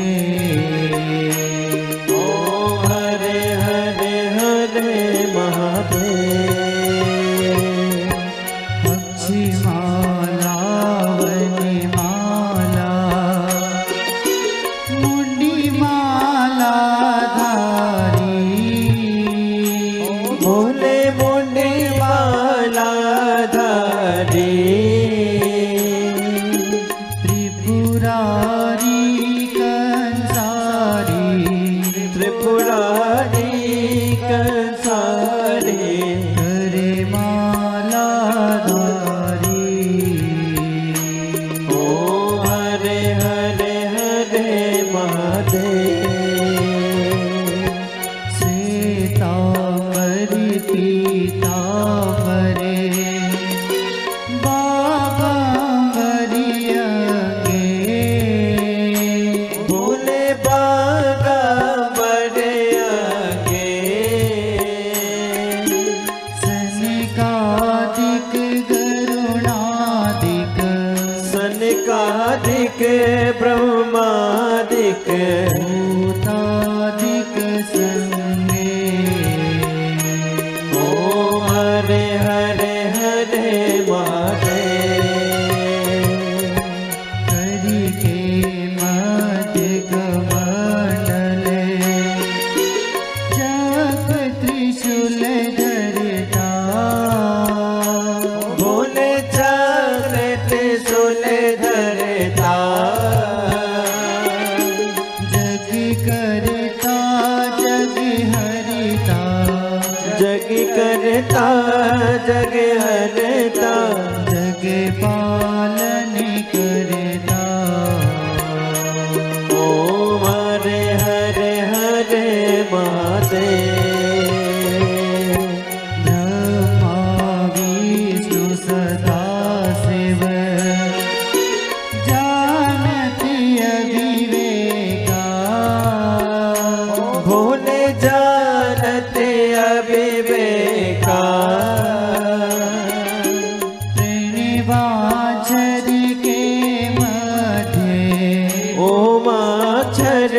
के मादे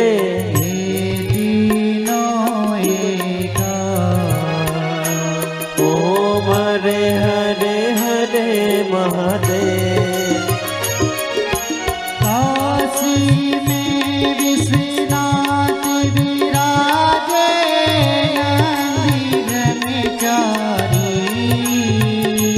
बोले नंदी ब्रह्मचारी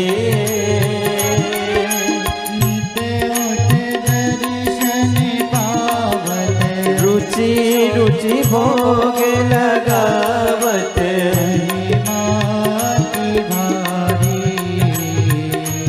ओम हरे हरे हरे त्रिगुण स्वामी जी की आरती जो कोई नर गावे बोले